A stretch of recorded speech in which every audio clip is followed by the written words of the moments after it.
Hello everyone, this is CJNovo992 and today we're back for the brand new video and it's almost beyond belief right now, you know what I mean? You know why the video was uploaded so late. I was away filming some other content right after the game, so there was a wee bit of delay, but even the delay didn't help sort of fizzle out or calm my frustration and calm my pinpoint accuracy and where I feel like I need to go with today's video, because we're here once again in big 2025 to talk about a Rangers team under the management of Russell Martin, talking about energy, talking about drive, talking about training like beasts, but yet when it actually turns to what actually matters, the game of football, it's yet another game of football. We get physically outfought, we get outworked, we get ran, and we look like scared wee Waynes chasing the ball about. And if that doesn't get any worse, ladies and gentlemen, we're once again here to talk about more points getting dropped. But again, if you watch this game of football and you see how we played and how we went about our business, there's genuinely no surprise in it. We're here for St Mirren 1, Rangers 1.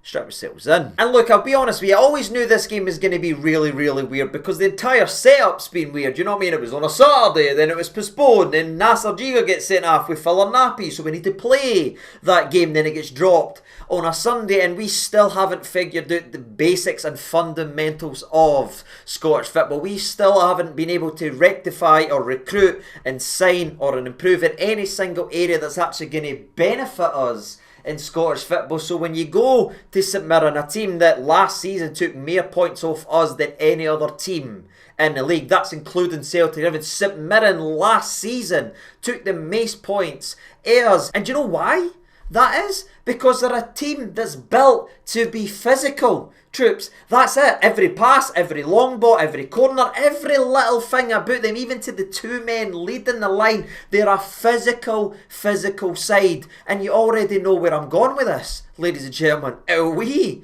a physical side? Nah, man, it's like watching Waynes. We just didn't want anywhere near it. We get bullied, we get ushered. I mean, our captain, the boy that's wearing the armband at Rangers, just gets flung out the way and bumped out the way, nearly out the frickin' park like it's a comedy sketch by their centre forward. That's someone that's wearing the armband in the game of football. It's the same stuff, air again, and once again we have failed to adjust to Scottish football. We have failed to recruit for Scottish football, and once again we failed the goalless test, which, I mean, that lad, they say what you want about him, but he's all heart, all go, and he does throw himself at absolutely everything. And I'm not telling us always to sign goalless, no, not at all. I'm just saying, if you look at him, that is the embodiment of Scottish football, yet every single time he runs riot against us, and he's pretty much the bully in every single sports movie I've ever frickin' seen, that either the new player or the new team needs to go ahead and overcome in the frickin' movie. Well, we're still not at that part of the third act. We're still getting bullied by him every single game, and you look around at the dressing room, there's nothing there. There's just nothing in there that'll say, you know what, I'm going to lay a marker down. There's no a Jacko, there's no a Lunny,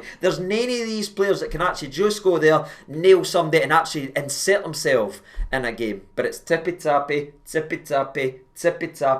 football, and it's never ever going to work here. Don't you believe me? Just go ahead and look at the lack of domestic success this football club's seen over the last donkeys, ladies and gentlemen. What we used to pride ourselves in, winning trophy after trophy in terms a league title, isn't it just fading away? It's longer. It is absolute miles away. And when you look at our squad and our inept ability to deal with any resemblance of a Scottish football threat, there is no wonder we are absolute miles away. You know what I mean? I give full credit to St Mirren, you know what I mean? Even since back in the SPFL show days, I was pretty complimentary because I like they go about their business the right way, you know what I mean? And they've got the biggest budget or anything like that, but they really try and narrow in on what they're good at. They know who they are, they know what they can do, they narrow in and that, and they give absolutely everything. If I could sit here and look at you in the eyes and tell you the Rangers players gave absolutely everything, and I've no doubt in a single ounce of their commitment, I'd be very happy. But I can't do that. But I can do that when I see a St Mirren side. But again, as much credit as I give St Mirren as a team, and their performance today was excellent, if you look at the cold hard facts, prior to today's game, St Mirren were winless in the league. They hadn't scored that goal in the league, yet they're able to run all over us and create those chances and play to that standard versus us, where again they almost swat us away from 50-50s, balls in the air, shoving us.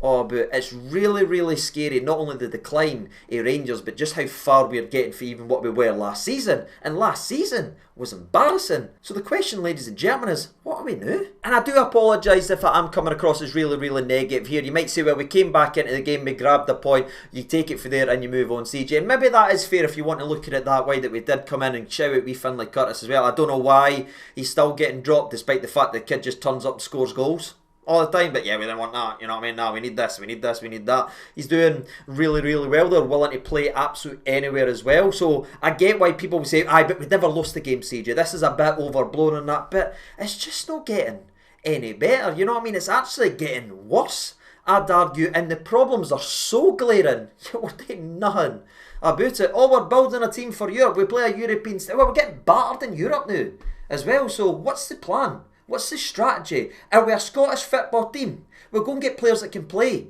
in Scottish football. Go and get people that can put a slight challenge in. Go put somebody in that's willing to win a 50-50, that can get up and header a frickin' ball, that can handle a strong striker. Where are they, ladies and gentlemen? How many years and how many transfer windows do we need to ask that question? And I know I'm probably moaning for the sake of moaning now, and you might not be liking today's video, but I'm sitting watching a St Mirren side that needs to choose whether they get a meal deal or they sign a player, because it's the exact same frickin' budget, but they're still able to put two strikers on the park. They're still able to play fast, direct football. They're still able to commit men forward, have their wing backs bombing forward, people running into the box, O'Hara bombing his way into the middle to support his two strikers. I'm able to watch that for a St Mirren side. But what I've got to watch as a Rangers fan, see us play with a false nine and play a midfielder / winger up top. Do you know what I mean? Away from him. That's what we have to accept now, ladies and gentlemen. I mean, Craig Levein got laughed at the building years ago for playing a formation very, very eerily similar to this, but now we've got to call it all this and this. And this isn't me taking a shot at Asgard. Do you know what I mean? I thought the kid tried his absolute best. That was his first start for Rangers, and he's getting flung about like an empty plastic bag versus Gogic, but he's no a centre forward. He's no someone that's able to play with his back off his goal and sort of keep those hyenas at bay, in terms that I had a couple of nice wee touches, anything like that. But I think every single Rangers fan looked at that starting 11 and just shook their head and be like, we are miles and miles off where we should be. Now, I would like to circle in on a point that I did hear after the fact, of course, because the game finished. I didn't record as I had to do that other content. We ended up playing a game versus Hearts. So I've actually heard through the grapevine that Egeman refused to come on because he had a niggling injury. And if that's the case, ladies and gentlemen, again, I'm not diving too much in it because I didn't want to hear what Martin said in press conference, because honestly, I can't be bothered hearing, oh, we're training well. Here's a bingo card, right? I've not watched it yet, but training well. Energy was good. The response to come back into the game, I'm sure they were all used somewhere. So I've not really heard what Martin's went ahead and said about the performance, but I did see the Egeman situation. And if this kid is pretending he's hurt because he's trying to work his meal ticket, then just wave goodbye to him and just move him on. But there is just something wrong with the mentality of the squad. You just look around and look around and look around, like, do you want to be here? Do you want to be here? Do you want to be here? You look at the St Mirren side, is there a single player in black and white today that you could have asked that question? No. So why are we seeing it as Rangers fans looking at the Rangers players? It is a real, real worry. Either buy in or get out. That's the way it needs to go, because what we're seeing is an embarrassment to the shirt, in my personal opinion. But again, I'm not seeing too much detail in terms of the Egeman situation. Apparently he felt something during the warm-up, but I don't know why that wasn't spoken to regarding the manager and that pre-hand. Martin, I imagine, wouldn't have picked him if he was injured or carrying. So it's a very, very weird, messy situation, but it doesn't surprise me in these days, ladies and gentlemen. It wouldn't surprise me if he's not the only one trying to work his meal ticket and leave this club, because that's what I'm seeing for the players' performance. It's absolutely lifeless in that dressing room, and I really fear for what this season could potentially be, ladies and gentlemen. You know, winning the title, are you having a laugh with what we're seeing right now? Get me a centre half, get me a midfielder that can actually win a ball and put on a challenge now and there, and get me a centre forward that can hold off these bullies at the backline to bring people into play, and then maybe, just maybe, we can start winning games. But keep getting this, keep signing this, all we're going to get is the same frustration we've been seeing for far, far too long. And it's just like, when is it ever going to turn around? But aye, let's go ahead and get into the match recap then, shall we? Because we didn't have too much to talk about in terms of positive, and if you think today's video is negative so far, wait till we start breaking down these chances now, shall we? Speaking of chances, we actually started the game off with a shot on target. I'm like, right, as we win the ball in the middle of the park, Ant-Man takes it for a wee run, opens the body up, and it's a very, very, very comfortable save. But then the ball started to get punted. Then the centre-back started to get asked some questions, and then the crowd started to feed off it. The players started to do that because they could almost smell blood. And I don't know if I'm making any freaking sense, but I genuinely feel like the hammer throwers, if you want to kill them, the big physical threats must lick their lips and sense blood for the Rangers team, because when I see Mandron go ahead and throw Suter, wasn't it a dirty challenge, shoulder to shoulder, bounce the captain of this freaking football club out the stadium and nearly back to Ibrox with a simple shoulder to shoulder that relied on Raskin to come and bail him out, that made me go, yeah, it's not going to be our day. But again, none of this is a surprise, you know what I mean? We've talked year upon year upon year of the same players not being able to do the same things, but they're the cornerstones of our team. Yeah, no wonder the recruits are coming in and putting in the performances. Look what they're learning for, ladies and gentlemen. But speaking of being really, really weak, there's a long free kick about 5-6 minutes later, around about the 11th, 12th minute. We didn't clear it. You know what I mean? We're no good in the air. We're second to the ball, but thankfully their sort of volley ends up rolling wide and it doesn't connect clean with it. That was a let off, right? And I'm thinking, right, okay, let's just try and get the ball down here, Rangers. Let's see this pretty football we play and we train and we look good with. Can we see a resemblance of it on the park? No, it's so slow. But for everyone's sanity, I'm going to skip over the next couple of minutes because St Mirren end up getting another free kick as Rothwell's touch is horrendous. Raskin ends up getting booked, and from the set piece, we thankfully get to survive that freaking scare. But then we had our chance where young Jaden, again running down the left hand side, puts on a beautiful ball right to the mixer. Lyle Cameron, maybe 7-8 yards out, needs to smash this into the back of net, but he ends up hitting it a lot over, I should say. And aye, it might be harsher than that, but I just think for where he is, he needs to put that in the ball in the back of net. But if we did go ahead and do that, it has certainly not been a chance we deserve to take the lead on. The team that deserved to take the lead in the opening 20 minutes of football was St Mirren. So yeah, we know where we're going to go now,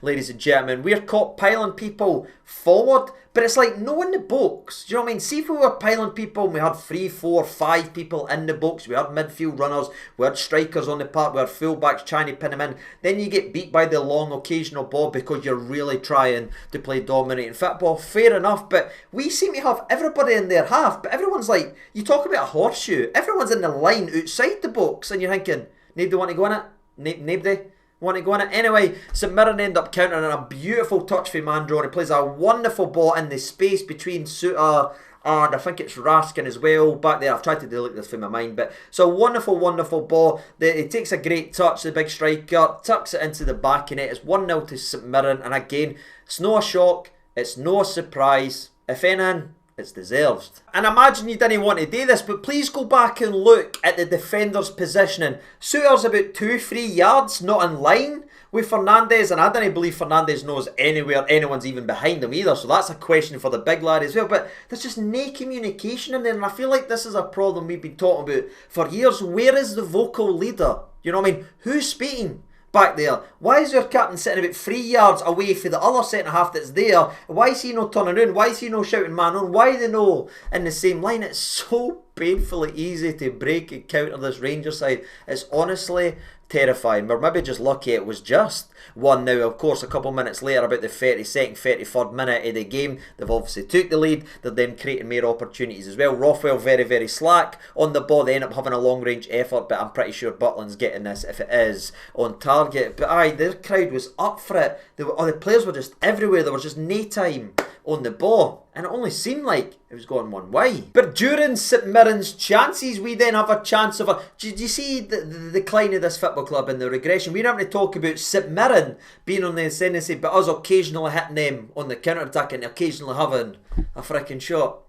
It's just sad to see, man. Gazima, though, has a shot. It looks like it's gone in, but it's a very good save by the goalie. But then St Mirren again on the ascendancy, go ahead and win a corner kick. We are sleeping again for a set piece now. I didn't need to tell you how long we've been sitting talking about our dreadful set piece defending. But after Tuesday and just how blatantly bad it was for us on that day and how slack we were and how slow we were to go and there was no marking anybody, can I just ask how just a couple days later we're making the exact same mistake? We're so slow to get out. Now thankfully St Mirren, they play it into the box, but Rothwell he actually shows he can run. You know what I mean? Where's that been, Joe? You know what I mean? We need that all the time. Brilliant challenge for Rothwell, and I thought, right, there's at least son, go on and have a good game now, Joe. Did he? No, really. It faded away, but we needed Rothwell to make a ridiculous slide challenge inside the box. Well, for me, it's 2-0. But let's get into half-time then, shall we? It was clear changes needed to be made. Sahan needed to be done. We needed some focal point. We needed Sahan to build in. And we needed a drastic change in mentality and approach, in my personal opinion. Oh, the only other thing I've not really talked about, by the way, is several of the St Mirren set pieces that they had many of, by the way. We were setting up in this zonal and man marking, you know what I mean? Yeah. Do you know what that zonal was allowing? Lyle Cameron to mark Gogic for a set piece. He ended up having a header I don't think we really spoke about in terms of the recap, but it was the exact same carbon copy of the goal they scored versus Hearts. We broke down yesterday in the preview. Rangers are completely lost by it, and we're leaving Lyle Cameron to go one-on-one with Gogic in the air. But fancy modernisation of football. It's zonal and everything like that. No, you don't want to just put the big man on their big man. Is that ridiculous to say these days? Am I old-fashioned? Probably. But second half comes, Jaden comes off. The likes of Ant-Man also came off for Danilo and Mikey Mirren. You know what I mean? I'm nearly forgetting the substitutions because it's all completely forgettable.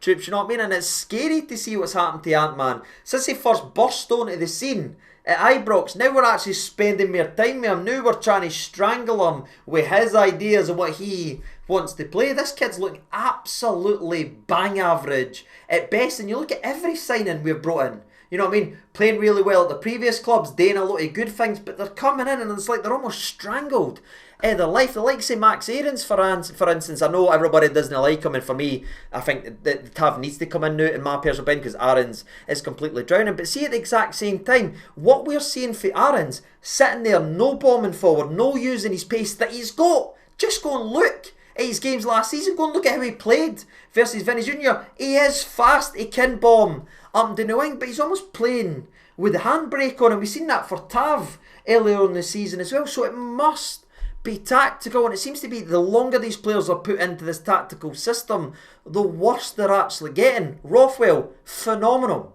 for Leeds last year, an absolute creative force. Ant-Man, 17 assists, creating opportunities, getting to the byline, whipping crosses, none out there. And Max Aarons, yes, he didn't play too much football, but you can see what he's got, and he's got pace, and he can run, and he can get to the opposition box. But we're seeing none of that, as the kid's basically either jogging or passing it backwards. So what's going on? Speaking of what's going on, by the way, even the golden child of Gazima makes a mistake in this game of football as he gives the ball away far too cheaply, and ends up resulting in Jack Burton needing to make another save in the game of football. Then a couple minutes later, there's another free kick. We didn't do anywhere near enough to go ahead and challenge. We're then several minutes after that, miles away for the opposition. We're no tracking our men, we're no fully committed. They've got a great opportunity to make it to, and in my opinion at this point they should. He's at the byline. If he picks out Mandron, who's standing there on his own, by the way, it's genuinely curtains for this game. But thankfully St Mirren player who whipped it in for the cross, I can't remember exactly who it is, maybe it was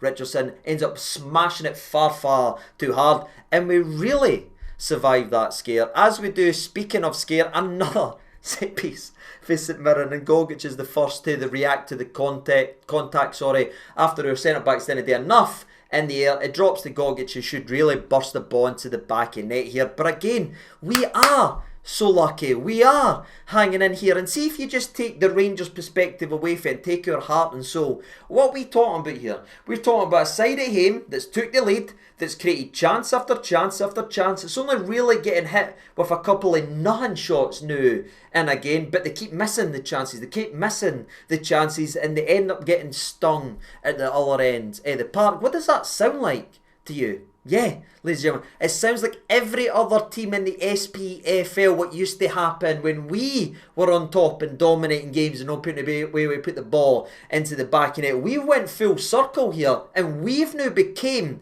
what we used to be frustrated at. We've now became the farmers, if you want. We're hanging on for dear life versus St Mirren. Changes needed to be made in the game of football, that was for damn sure. Tavernier comes on, but so does young Findlay Curtis a couple minutes after the Tav substitution. And again, this kid just eats, sleeps and breathes this club, and he's all in, all at the time, and he was buzzing about, he was running about, he was getting stuck in, and he was willing to have a pop. So there's no surprise after we win a corner kick. I think Tav tries to play in Diamande, his shots then blocked, we get a set piece, waste that of course, but a couple minutes later we then win another one, we chip it in, it gets headed out, it falls to Findlay Curtis, and the wee man just plays all in all at the time. Has a shot, he's not been bogged down with the pass motif, and it takes a wee slight deflection, but that's about as lucky as we're going to get in this game of football in terms of the attacking perspective. We needed that luck to beat George, who again just seems to spawn phenomenal performances. He had one where Asgard looks like he was going to tip it as well, but ends up getting a wee touch on it. But we get back into the game of football, and nearly the cruel stab in the heart for St Mirren is about a minute or two after we bringing it back to 1-1, we end up playing the ball down the right hand side. I think it's wee Raskin in to Findlay Curtis. What is it, Raskin? It might actually be, sorry again, I've tried to delete this game from my mind, but Raskin plays it to the young man, and the young man tries to zip in a cross slash shot, and it's another good save by George. But then you're looking at the second half, right? A couple nearlies, a couple maybes, a couple crosses, but again, Manila lost it in the last minute of the game of football as well, but Butland does well to actually bail us out. But by the time that the full-time whistle went, besides a couple half-hearted attempts and a couple crosses into the mixer, we finished the second half with just 2 shots on target, and both of them came for an 18-year-old that's been bombed at the squad for scoring goals and playing well. Do you know what I mean? Is he doing the other stuff that Martin wants to be able to control wrongly? That's why he's not playing, because what I see for Findlay Curtis is a kid that's all in, all the time, and he's scoring every single time he's playing. Why is he not the first option for the bench? Why is he not even starting games of football? There's questions that does need to be asked there. And again, the kid finishes with 2 shots on target, whilst the rest of the other team combined mustered 0 shots on target versus St Mirren in the entire second half. And I think that's why the frustration builds, and that's why I am so irritated and so annoyed, because yes, we can hope for the best but expect the worst, but when the worst comes, it doesn't make it any easier to accept, and you're just seeing our Rangers team miles and miles and miles away from it, ladies and gentlemen. I don't know how you fix this mess. I don't know who's able to fix this mess. Imagine when the window shut, is there any actual manager wanting and willing to come into a Rangers team under the cauldron, under the spotlights, nobody able to bring in his own players and work with what's here with seemingly players that can't work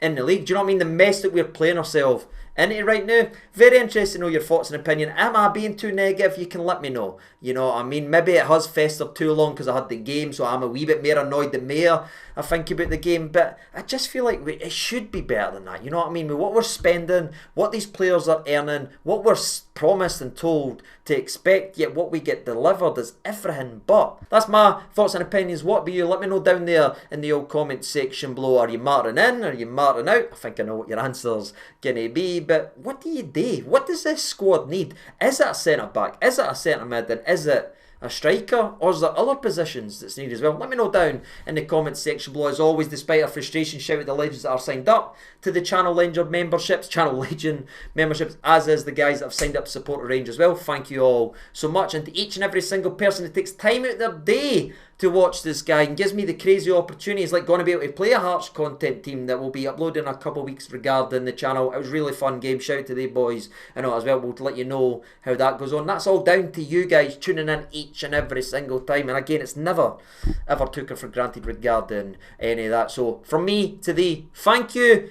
Would be nice if it was happier, but I feel like there's a lot more darker days to come. Troops are really the squad, nowhere near it. You know what I mean? As Martin, you can let me know down in the comment section below. For me, he's not adjusting, he's not learning for the previous mistakes. So what the hell is he doing? We can't play 2 strikers on the part, right? Yeah, Eggman could have refused, but we could have done that versus Dundee. We could have done that versus Motherwell. But St Mirren can. You know what I mean? They can play with 2 strikers and brave football, but we can't. It's not making any freaking sense to me. But that's it. I've been CJ over 92. Thank you so much for watching. All the best and bye-bye.